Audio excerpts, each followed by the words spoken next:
என் மேல அன்பு காட்ட, என் மேல அக்கறைக்குள்ள யாருமே என்று சொல்லி நினைக்கிறான். ஆனால் ஆண்டவராக இயேசு கிறிஸ்து உங்களுக்கு தாயினும் மேலாம் தகப்பனையும் மேலாம் அவர் உங்களோடு கூட இருக்கிறார். ஒரு பிள்ளையை ஒரு தகப்பன் சுமந்து கொண்டு வந்தது போல கர்த்தர் நம்மை சுமந்து கொண்டு வந்திருக்கிறார். நம்மை ஒவ்வொரு நாளும் கர்த்தர் நம்மை நோக்கி பார்க்கிற தேவனாய் இருக்கிறார். அல்லேலூயா. அதனால பாருங்க, நம்முடைய பாரம் என்ன என்று அவருக்கு தெரியும், நம்முடைய வேதனை என்ன என்று தெரியும். மனுஷன் முகத்தை பார்க்கலாம், நாமோ ஆண்டவரை நினைத்து கொண்டிருக்கிறோம். அவர் நம்முடைய இறுதியை பார்க்கிறார். முற்புறத்திலும் பிற்புறத்திலும் நெருக்க வந்தாலும் கர்த்தருடைய கரம் உங்க மேல வைக்கப்பட்டிருக்கிறது. உங்க மேல கர்த்தர் நினைவாய் இருக்கிறார். இதுவரைக்கும் செய்யாத காரியங்களை கர்த்தர் உங்களுக்கு செய்ய போகிறார். விசுவாசிக்கிறீங்களா? உங்க இறுதிய பாரப்படும் பொழுது வேதத்தை எடுத்து வாசிங்க, ஜபம் பண்ணுங்க, ஆண்டுடைய சமூகத்தில் உங்க இறுதியை ஊற்றுங்க.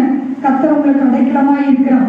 நம்ம இறுதிய பாரமாக நம்ம மனுஷனிடத்துல போய் அழ வேண்டிய அவசியம் இல்லை. ஆண்டுடைய சமூகத்துக்கு ஓடி வாங்க. கர்த்தரிடத்துல உங்க நெருக்கத்தை அறிக்கையிடுங்க. கர்த்தரிடத்துல உங்க பொறுத்துணைகளை செலுத்துங்க. கர்த்தர் உங்களுக்கு போதுமானவராய் இருக்கிறார். அல்லேலூயா. அடுத்தது பாருங்க, உபத்திரங்களினால் நம்முடைய இறுதிய பாரம் அடைகிறது. யோபு 6:3 வாசிக்கிறோம். யோபு 6:2-3 வாசிப்போம்.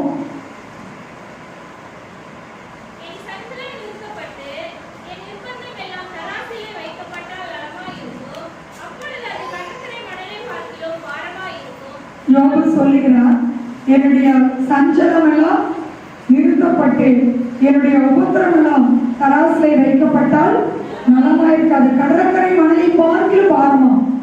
நம்முடைய துக்கம் நம்முடைய வாழ்க்கையிலே கடற்கரை மணலை விட பாரமாய் இருக்கிறது. நாம் எப்பொழுதெல்லாம் ஒரு துக்கத்துக்குள்ளே கடந்து போகிறோமோ அப்பொழுதெல்லாம் நாம் பாரத்தினால் நினைத்திருக்கிறோம். யோபு 30:16 வாசிக்கிறோம்.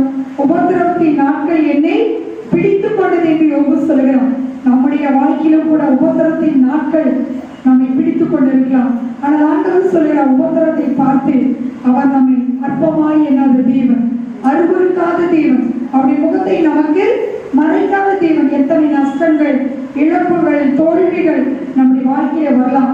ஆனால் கர்த்தர் சொல்கிறான், இந்த உபத்திரத்தின் நாட்களிலே கர்த்தரை நாம் பிடித்துக் கொள்ளும் பொழுது, அவருடைய அன்புக்குள்ளே நாம் இருக்கும் பொழுது, அவர் மேல் நாம் நம்பிக்கையாய் காணப்படும் பொழுது, அவருடைய வார்த்தையை நாம் நம்பிக்கையாய் இருக்கும் பொழுது கர்த்தர் அந்த உபத்திரத்திலிருந்து நம்மை விடுவிக்கிறவராய் இருக்கிறார். நாம் வேதத்திலே பார்க்கிறோம், நமக்கு வருகிற எல்லா உபத்திரங்களும் அதி சீக்கிரத்தில் நீங்கும் லேசான உபத்திரம்.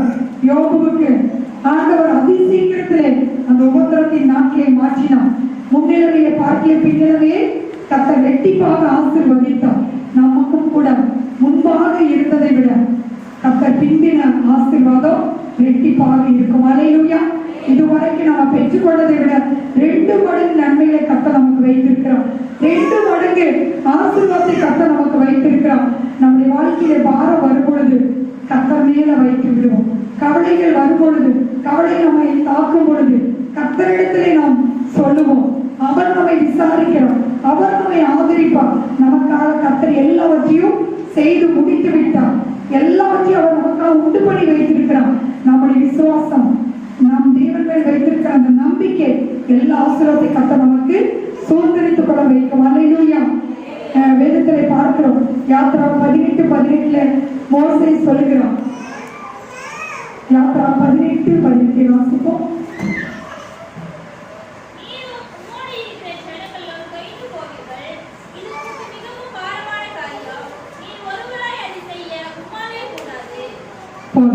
மோசையை குறித்து நாம் பார்க்கும் பொழுது, நாம் 11:11 வாசிக்கும் பொழுது, ஜனங்களுடைய பாரத்தை என்மேல் சுமந்ததினால் நான் சாவை விரும்புகிறேன் என்று மோசே சொல்கிறதை பார்க்கிறோம். ஜனங்களுடைய பாரத்தை மோசே சுமந்து மிகவும் அழுத்தி போய் என்ன சொல்கிறார், என்னை கொன்று போடும் என்று ஆண்டவரிடத்தில் மோசே ஒரு விண்ணப்பத்தை வைக்கிறது. என்னாகும் 11:11 பார்க்கிறோம். மோசே எல்லாருடைய பாரத்தை தனியாக சுமந்தபடினாலே மோசேக்கு அது வருத்தமாய் காணப்பட்டது. உடனே பாருங்க, மோசேயுடைய மாமா எத்திரோ ஒரு ஆலோசனை கொடுக்கிறான். நீ ஒருவராய் இந்த பாரத்தை ஏன் சுமக்கிற? 100 பேருக்கு, 50 பேர், 10 பேரா ஒரு அதிபதியாய் செலக்ட் பண்ணி நீ என்ன பண்ண, அவங்கள்ட்ட பகிர்ந்து கொள்ள உன்னுடைய பாரத்தை என்று சொல்கிறதை பார்க்கிறோம். நம்முடைய வாழ்க்கையில நம்ம தனியாக எல்லாவற்றையும் செய்யும் பொழுது, அது ஊழியமாக இருக்கலாம், உலக வேலையா இருக்கலாம், குடும்பத்தின் வேலையாக இருக்கலாம், நமக்குள்ள ஒரு பாரம்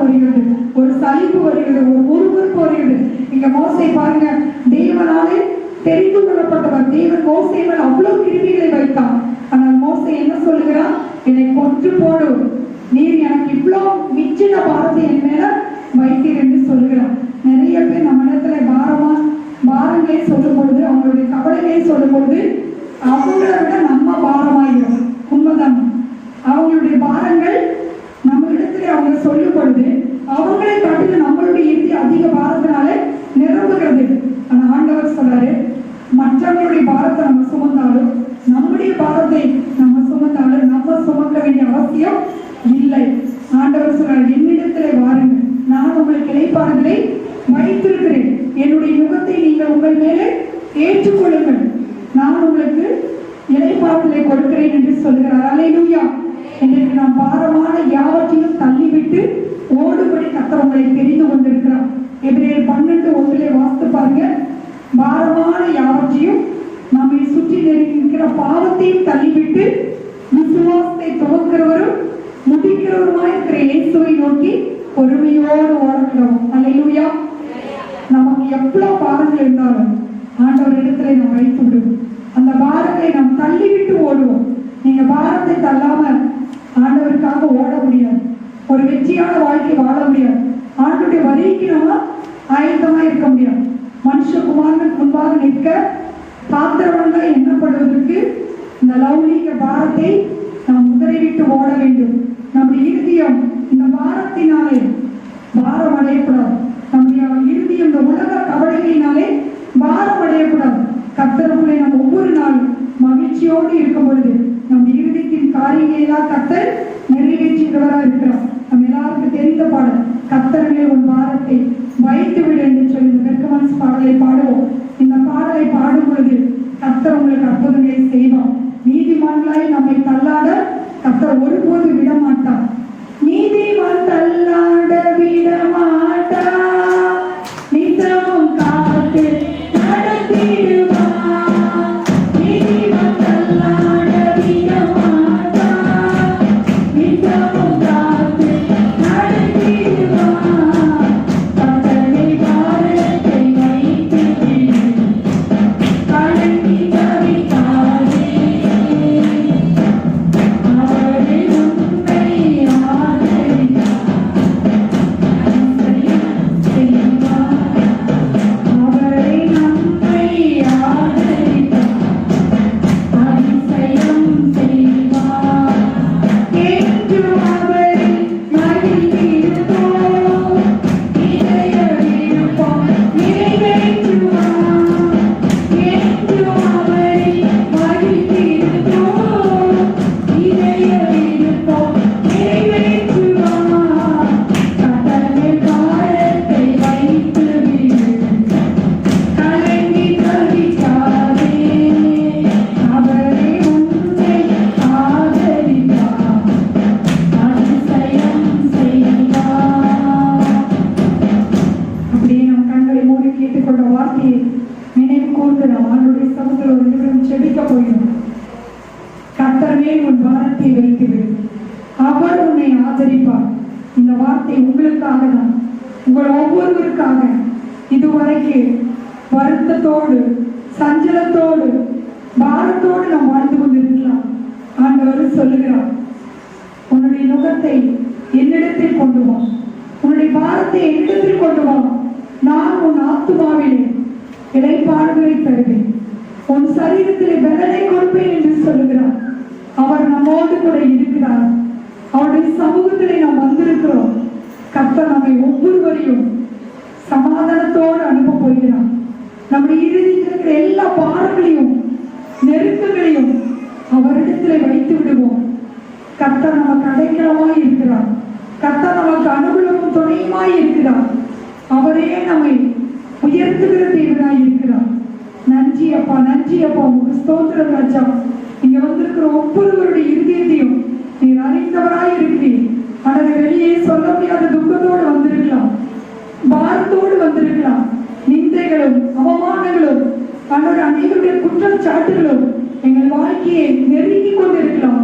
ஆனால் கர்த்தர் சொல்லுகிறார், மனுஷனுடைய நிந்தனைக்கும் மனுஷனுடைய தூசணங்களுக்கும் உங்கள் இருதயம் கலங்காமலும் பயம்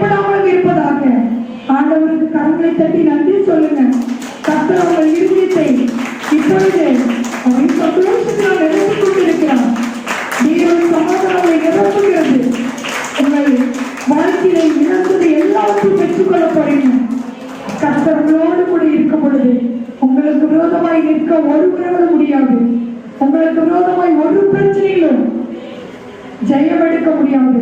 கர்த்தர் இஸ்ரவேலின் ஜெயபலமானவர் உங்களோடு கூட இருக்கிறார்.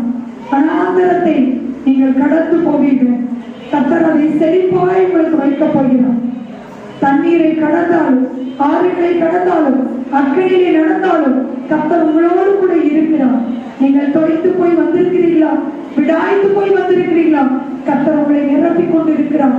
அப்படி நன்மையினால் கர்த்தர் உங்களை நிரப்பிக் கொண்டிருக்கிறார். எத்தனை நாட்கள் என் துக்கம், எத்தனை நாட்கள் இந்த வருத்தம் என்று சொல்லி வருத்தத்தோடு வந்திருக்கலாம். ஆண்டவர் இந்த நாளினுடைய கண்ணீரை துடைக்கிறார். உங்களுடைய வேதனைகளை எல்லாம் அவர் சுமந்து கொண்டார். நம்முடைய பாவத்தை சுமந்து கொண்டார். நம்முடைய நோய்களை சுமந்து கொண்டார். நம்முடைய சாபங்களை அவர் சுமந்து கொண்டார். நீங்களும் நானும் சுமக்க வேண்டிய அவசியமில்லை.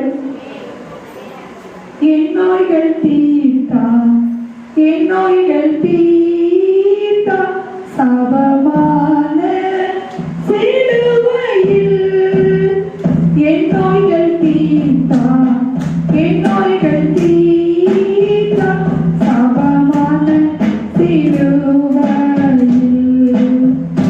சாபமான சிலுவையில்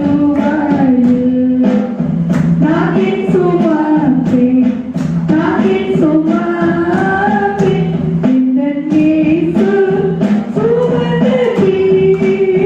நான் என் சுமப்பேன், நான் என் சுமப்பேன், இந்த இயேசு சுமந்ததே, இந்த இயேசு சுமந்ததே. நீங்க சுமக்க வேண்டிய அவசியம் இல்லை. குடும்ப பாரம், சபையின் பாரம், தனிப்பட்ட பாரம் எல்லாவற்றுக்காக கல்வாரி சிலுவையிலே இயேசு மரித்திருக்கிறார். இயேசு மரித்திருக்கிறார். அவர் மரித்தவர் அல்ல, உயிரோடு எழுந்த தெய்வம். உங்களுக்காக, எனக்காக இன்றைக்கும் பிதாவின் வலது பாரிசத்தில் இருந்து விண்ணப்பங்களை ஏறெடுத்துக் கொண்டிருக்கிறார். பறித்து பேசி ஜெபித்துக் கொண்டிருக்கிறார். நீங்க கூட ஒரு நாள் ஜெபிக்காமல் இருக்கலாம். நீங்க கூட ஒரு நாள் அவரை மறந்து போய் இருக்கலாம். ஆனால் எப்பொழுதும் ரோமர் 8 வாசிக்கிறோம், அவர் பிதாவின் வலது பாரிசத்தில் நமக்காக இரவும் பகலும் வேண்டுதல் செய்கிறவராயிருக்கிறார். பறித்து பேசுகிற ஒரு தேவனாயிருக்கிறார். இயேசு நமக்காக பறித்து பேசி ஜெபித்துக் கொண்டிருக்கிறார். ஆகவே நாம் உயிரோடு இருக்கிறோம். ஆகவே நாம் சுகத்தோடு இருக்கிறோம், ஆசீர்வாதத்தோடு இருக்கிறோம். கர்த்தருடைய ஆவியானவர் இப்பொழுது உங்களை நிரப்பிக் கொண்டிருக்கிறார். ஓ நன்றி அப்பா, நன்றி அப்பா, உங்க ஸ்தோத்திரம் ராஜா.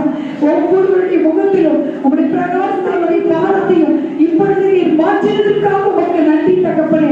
ஒவ்வொருடைய இறுதிக்குள்ளும் சந்தோஷத்தை கர்த்தர் கொடுத்ததற்காக உங்க ஸ்தோத்திரம். சஞ்சலத்தையும் தவிப்பையும் எடுத்து போனதுக்காக நன்றி அப்பா. உங்களுடைய கருத்துரைகளை ஒப்புக் கொடுக்கிறோம். உங்களுடைய நாம மகிமைப்படும்படியாக பெரிய காரியங்களை செய்திருக்காக நன்றி. சிறு பிள்ளைகளுக்கு, பெரியவர்களுக்கு ஆண்டவரே நீங்க பெரிய காரியங்களை செய்திருக்காய் உமக்கு நன்றி அப்பா. உங்களுடைய கருத்துரை கொடுக்கிறோம். கண்ணீரை துடைத்ததற்காக நன்றி. வேதனைகளை மாற்றுவதற்காக நன்றி. இயேசுவின் நாமத்திலே ஜெபிக்கிறோம் நல்ல பிதாவே.